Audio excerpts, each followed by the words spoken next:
Good morning, class 10. Today I am going to start with a new chapter which is your arrays in Java. Before starting this arrays or before starting to tell about arrays, I am going to say you something like that.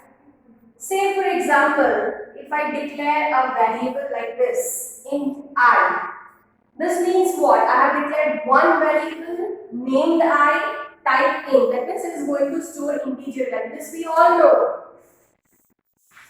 I have put a comma and I have declared one more variable named j. This is also of type integer.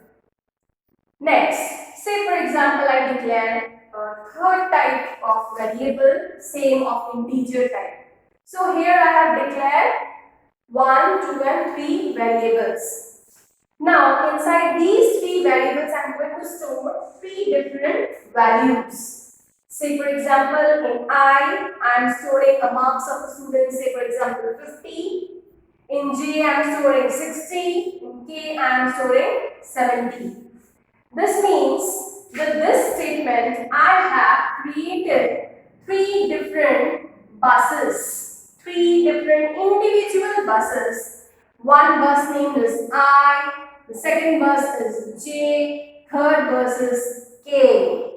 And inside each and every bus I have kept the value like 50, here I have kept the value 60 and here I have kept the value 70.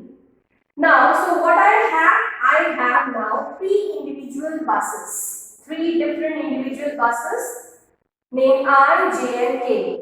So instead of creating these 3 different buses, why don't I create a bogie of a train, a individual train with 3 different bogies. One name is your three different bogies, and all these bogies will be having the same name, that is I, instead of J and K. Again I am repeating, instead of creating these 3 different individual buses, I have created a train whose name is I with 3 different bogies, but the person is same, train is same, but here the bogies are different, which is carrying 3 different values. So can you see the differences? Here in this case, just because I have created 3 different variables, so naturally these 3 different variables are going to take 3 different places in computer space. Say for example, this one is one space, this one is the second space, so this one is the third space. So instead of using so many spaces, why don't I occupy one space where I can store 3 different values? That is less memory space consuming. So here when I have taken a one variable and I have stored 3 different values or more than 3 values in one variable, in this case the space accumulation is less as compared to this situation. So the situation where I am storing 3 or more than 3 values in one place, in one memory space, that is what is called an array. But the thing is, it should be of similar types. That means you cannot store one integer in one bogie, float in one bogie, and character in another bogie. No, you have to keep all the types same, but one variable with 3 spaces. So these type of situations, or to overcome the situations which we are facing here, that we have to create 3 variables and we have to keep 3 different spaces in a computer. To overcome this problem, we have used this technique where we are declaring one variable with 3 different value storage. Okay, that means it is occupying only one single space in the computer memory. So this technique is called, or this process is called arrays, which is a collection of similar types of elements. Collection of similar types of elements. And I'm again drawing over here the bogies, or you can say rather the values where I'm storing. Similar one, this is your I train. These are the values which I have kept in 3 different bogies and I have connected with them so that it becomes a single one train named I. Now each and every bogey has got some address, has got some numbers. Like the first one is a 0 bogey, second one is 1, third one is 2. So these are the bogies numbers, or in other words, in terms of arrays, these numbers are called positions or index. I repeat, in terms of arrays, we call these numbers as address of these elements, or you can say index of positions where these values or these elements are stored. But you have to remember one thing, that when you are storing the values, it should be of similar type. This is the thing you have to remind. You have to be very careful when you are declaring an array variable, and remember that whenever you are declaring an array or whenever you are using this array concept in your programming, you have to use a similar type. Similar type in sense, when you are using or declaring integer, all the values should be integer.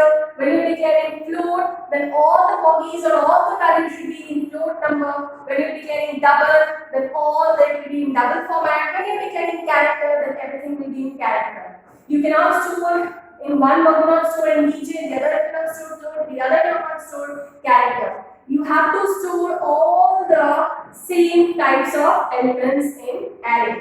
So arrays, we can say they are called the collection of homogeneous or similar types of elements. Okay. Now, how to declare an array variable in Java?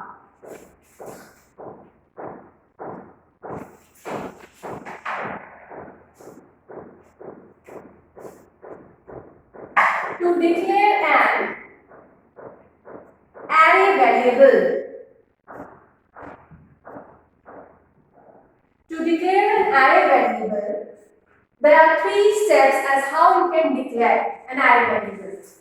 First is by using assignment statement.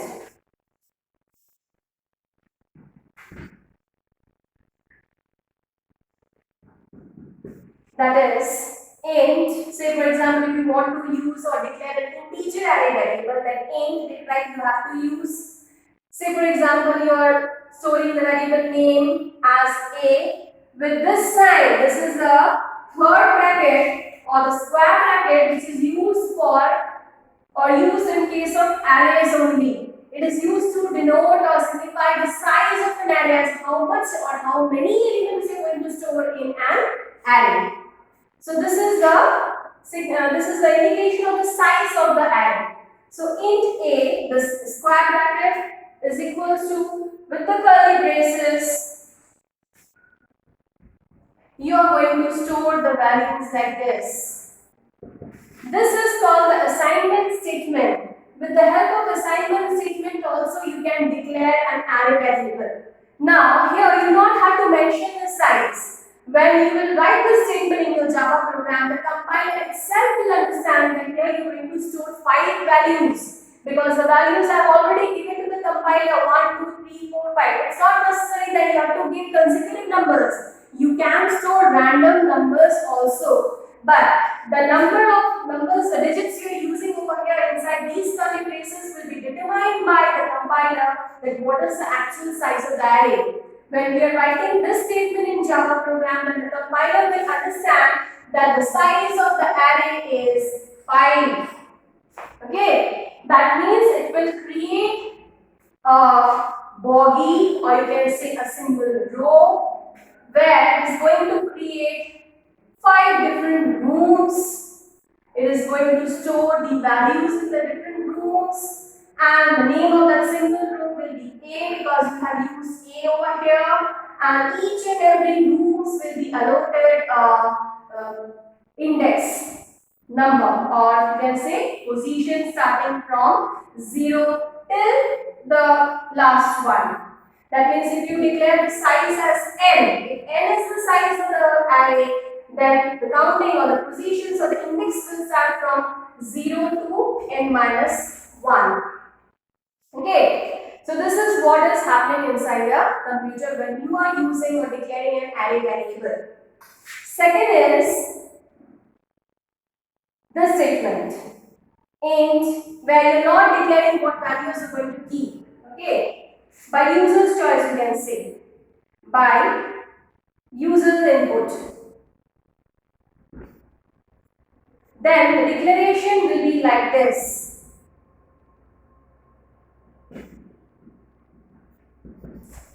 This is the user input method where you are not declaring what values you are going to store. Rather, you are declaring the size. Here, in this case, you are going to store any 5 values. Any 5 values of your choice. Say, for example, I have stored different 5 variables. You can store other different variables which are not similar to my values. But in this case, using assignment statement, just because I have already mentioned the values, you have to use these numbers only. You cannot use any other numbers. When you will use this statement, this row will be created with these values only. But if you want that I want to create a single row with 5 blocks, but the values will not be given. Values I will give of my choice. So in that case, you can use this input statement. Okay. Now, how are you going to use this array statement in your Java programming?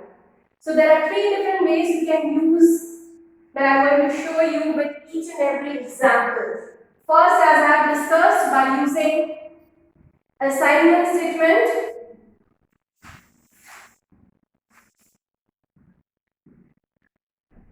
By using assignment statement. Say for example, the program will be program to find the sum of all elements in an array.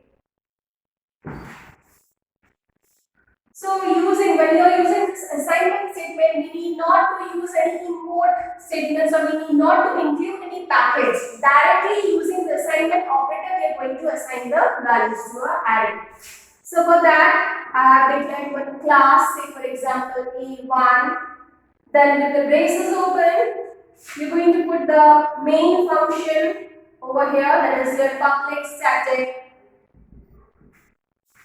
void main.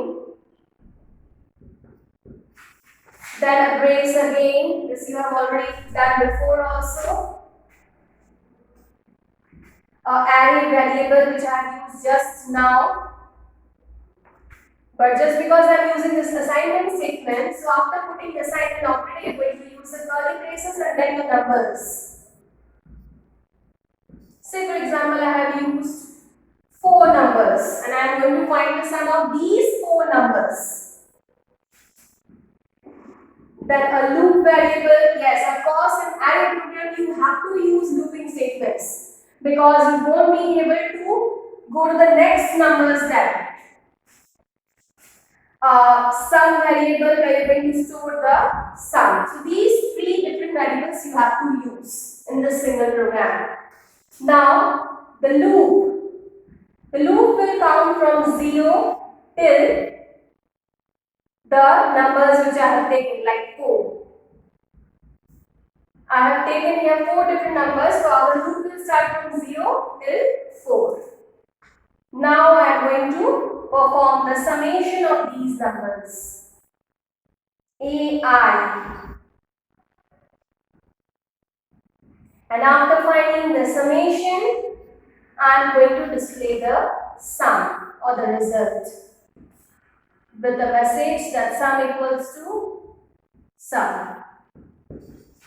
Then I am going to close the braces. Now just see how this array is working over here. When I have used this statement, as I said, in the computer memory, a single row will be created with 4 blocks because I have used or defined 4 different values over here. In each of the blocks, the values will be allotted like this. The name of the single row is A, and each blocks will be given different position or index number, like this. So what is the use of looping statement over here? Actually, this I variable or any variable of your choice which is acting as the loop variable, the working is this loop is used to store these indexes. the blocks. That means if AI, first AI, that is A0 position, you are having the value 12 when I is equals to 0. When I is equals to 1, that means AI is A1 position, which is storing the value 14. When I is equals to 2, AI, that is A2 position, it is 20. I is equals to 3, AI, that is A3 position or third position, which is storing the value 24. This is how it's going to work. Okay, again I am repeating. When we declare this array variable using assignment statement, we are mentioning the values itself inside the array.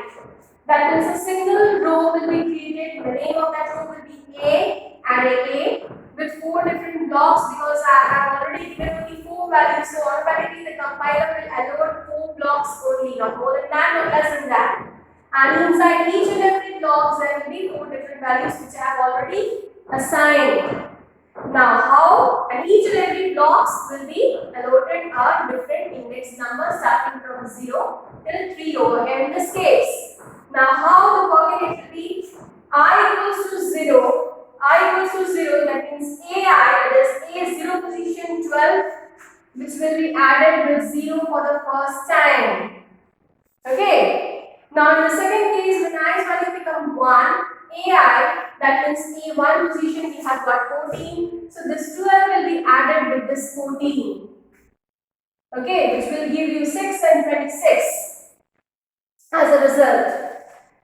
When I value becomes 2, AI means A2, that is your 20 is the number over here. So this 26 will be added with this 20. That means 26 plus 20 is equals to 46. Next, when i's value becomes 3, AI, that is A3 is equals to 24 is our last number. So this 46 will be added with this number. That means 24 plus 46 gives you 70. Okay. So our final sum will be, or final result will be 70. This will be displayed to you. That means we have taken 4 values, and with that help of 4 values we have added up and displayed the sum. So if array would have not been there, in this case then we would have to declare 4 different variables. Okay, that means there is again a problem of space allocation. So instead of declaring 4 different variables, I have declared 1 variable, and with that 1 variable only I have performed, or I have stored 4 values into it, and I have found the sum and displayed it. Okay, so this is what or how an array works inside a program by using assignment statements. Now the second step is, or second process is by using function argument. That means when you are using this array variable inside a function as an argument. So second will be by using function argument. In this case, you do not have to give the numbers, not have to mention the numbers. Inside the main function, we are going to use like this. We are going to declare the array variable inside this main function as a function argument. And then you have to perform the summation like this. Inside here, we are not going to declare anything separately for array variable, but we are going to use it as a function argument. The working will be same, everything will be same, but here difference will be when you will run the program. At that time, values will be asked to give to this array variable. A box will come where you have to put the values for array variable. You can give any values. Give a curly brace and put a comma, and then you can give any values. Say for example, I have given 3 values over there for array variable. That means the compiler will understand the size of the array is 3. Not less than 3, not more than 3. Okay. So with these 3 values, it is going to perform addition, and then it is going to display the sum. Okay. So this is how a function argument is working. Here again I'm repeating, in this case you do not have to mention or assign any values inside the function, inside the program, but when you are running the program, at that time the values will be asked to enter by you. You will enter the values of your choice, 3, 4, any number, and depending upon the number of values you are entering, the size will be determined of that array, and after that the values which you have given, summation will be done on those values and final answer will be displayed on the terminal window. Okay. Third step. Third is the input, user input, as I said. Third is by using user input. Same program, but here few changes will be there. Again, that is, here you have to use the packages. That is also depending upon you. You can either, we have already learned about 2 different packages while taking the user input. One we have learned about the scanner and the other we have learned about the buffer reader. So it depends upon you, okay, which one you want to use. But in this case, the third step, that is when you are going through the user input, you have to import a package so that you can give the numbers and read it. Say for example, I am using this program, buffer reader class. Okay.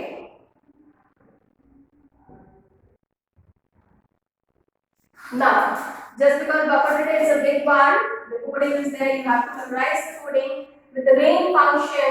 Just because the buffer reader throws an IO exception, which was discussed in your class 9, so we have to mention that here, throws IO exception. With this, we are going to write that big line.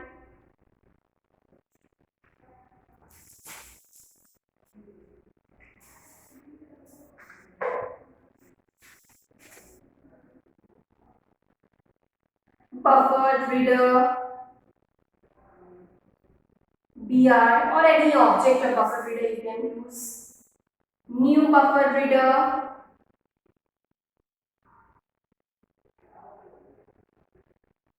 Inside that you have to use that input stream reader class. New input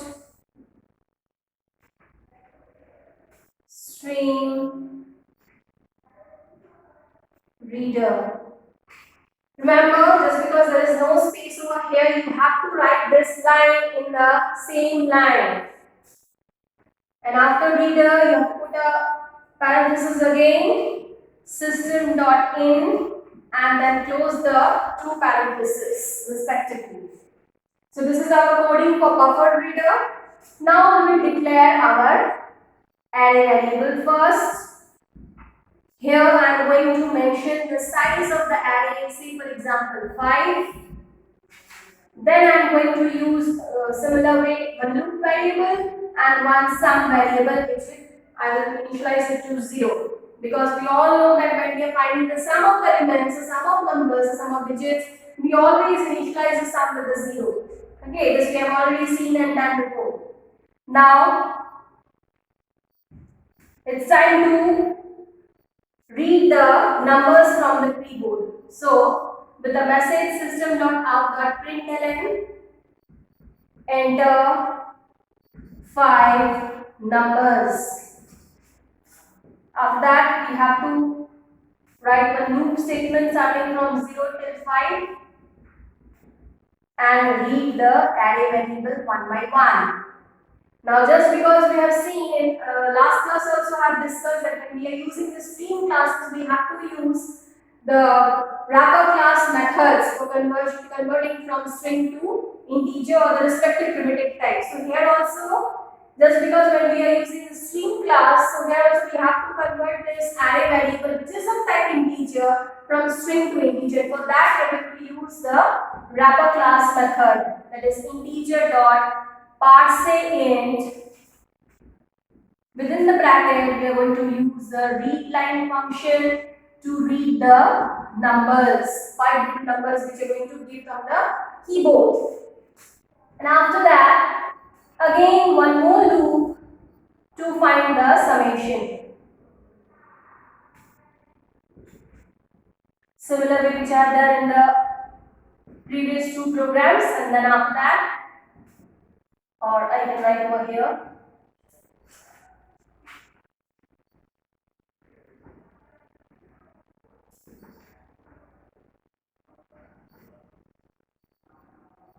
Directly you can display the variable or the message. Okay. Now see what is happening over here. We all know that buffer reader is used when you are taking or when you want to take a user input from the keyboard. Now next I have used an array variable where I haven't taken the values, I haven't assigned any values. I have declared only the size of the array, that is your file. See, listen one thing one point regarding array I forgot to say, that is when you are declaring any size of an array, say for example 10, that means you can take 10 different, maximum 10 different values inside this array, but you cannot cross the size. That means what? When you declare this, use this segment, a single row will be created with 10 blocks, for example.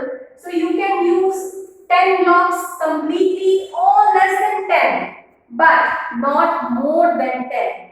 This is the disadvantage with array. That is, when you're declaring any size of the array, it remains fixed. It is static in nature because the size doesn't changes. Once you have declared the size of an array, you cannot change the size of the array. It has to be that number or less than that number, but not more than that number.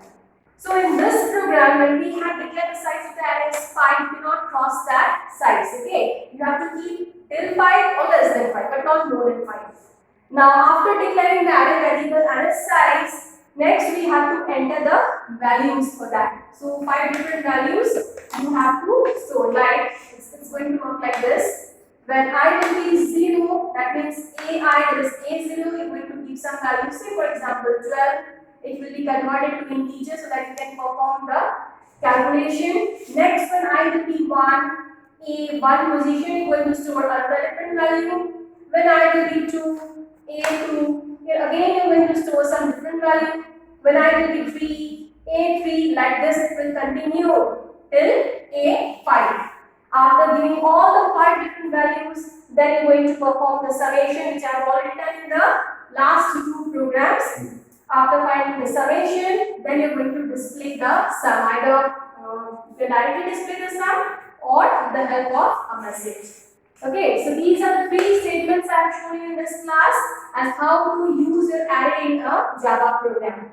With this, I am ending my class. Go through the programs, go through the 3 steps which I have discussed today. Okay, thank you.